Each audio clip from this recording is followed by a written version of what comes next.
Au sommaire de cette édition, hôtels et résidences meublées se mettent aux couleurs de l'amour pour la Saint-Valentin, une période stratégique où l'ambiance romantique rime avec opportunité commerciale. Épargner et investir avec 5 000 francs CFA, c'est le pari de NCA Asset Management avec son nouveau fonds commun de placement. Une initiative qui démocratise l'investissement et propose des rendements attractifs pour tous les profils d'épargnants.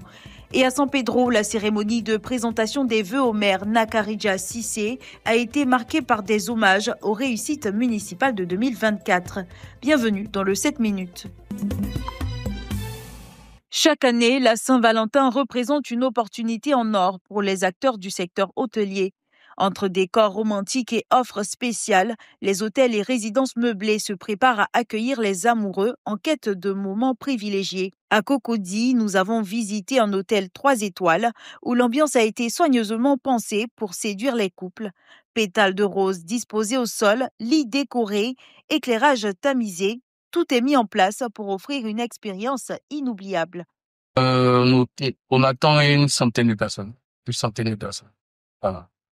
On est vraiment à cheval sur ce nombre-là. Je pense qu'on est en train de dépasser là-bas. On regarde plus au service que nous offrons aux clients avant de penser à notre poche. Même constat dans les résidences meublées qui profitent pleinement de cette période pour booster leur chiffre d'affaires. Leurs propriétaires rivalisent de créativité pour attirer la clientèle. Alors, nous aurons des rues qui seront partagées en ovalentine.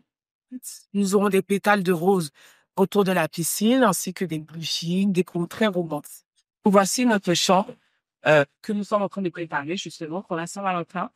Nous avons un petit balcon là. Donc ça, ce sont nos chambres à partir de 35 lits. Véritable moteur économique, la Saint-Valentin génère un chiffre d'affaires conséquent pour les hôteliers et restaurateurs.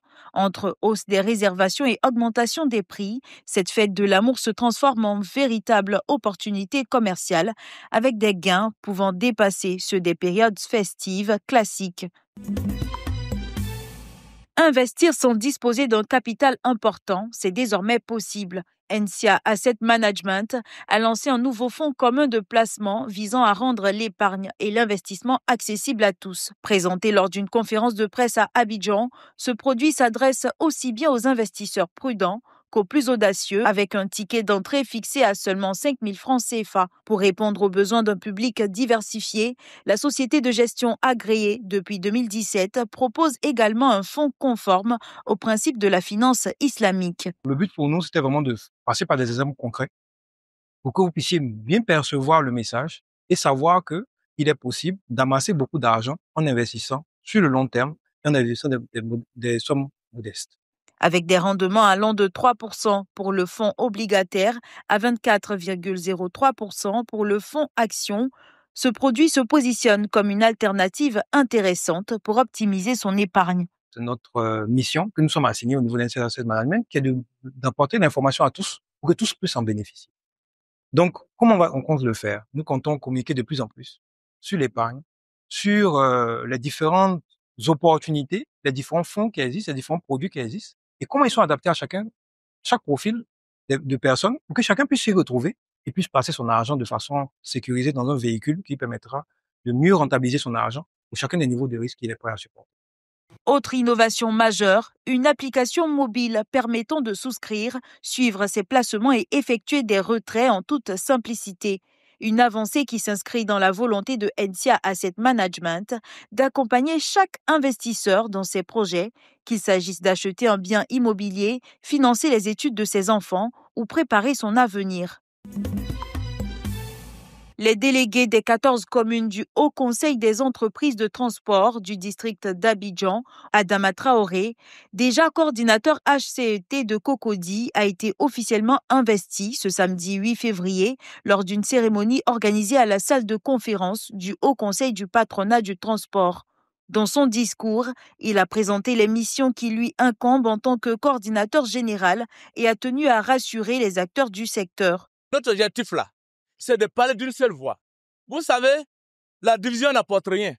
Nous avions fait le constat pendant près de 14 à 15 ans. Donc, notre objectif aujourd'hui, c'est de nous mettre ensemble, éviter les petites discordances au milieu des communes du district d'Abidjan.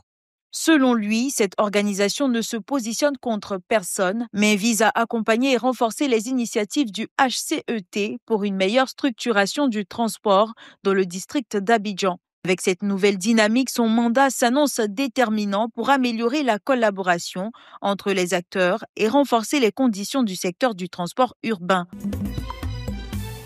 Dans la salle des fêtes de la mairie de San Pedro, les adjoints, le maire, les membres du conseil municipal, les agents de la mairie, ainsi que les chefs de communauté et de quartier se sont réunis lors de la cérémonie traditionnelle de présentation des vœux au maire Nakarija Cissé. Cet événement a été l'occasion pour les chefs de communauté de saluer les réussites de la mairie au cours de l'année 2024. Ce moment est une belle tradition qui nous permet de nous retrouver en ce début d'année, d'échanger, de faire le bilan de l'année écoulée et de découvrir ensemble de nouvelles perspectives. En effet, l'année passée a été intense et riche en défis.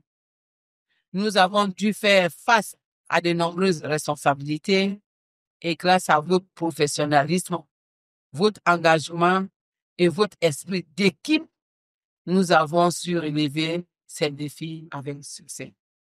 Le personnel réuni au sein de la MAMASB me charge de formuler à votre endroit, à l'endroit de tous les élus, de tous vos proches ainsi que vos collaborateurs, des vœux de robuste santé, de prospérité et de bonheur. Nakarija Cissé, en réponse aux vœux qui lui ont été adressés, a exprimé sa gratitude et a salué les résultats obtenus, soulignant que c'était la première fois que la mairie de San Pedro atteignait la barre du milliard en termes de recouvrement de taxes propres. Elle a aussi encouragé l'ensemble du personnel de la mairie à maintenir leur engagement car de nombreux défis demeurent à relever.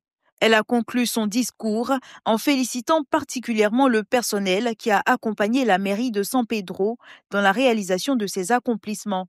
C'est la fin de cette édition. Merci de l'avoir suivi. L'information continue sur 7info et sur www.7info.ci.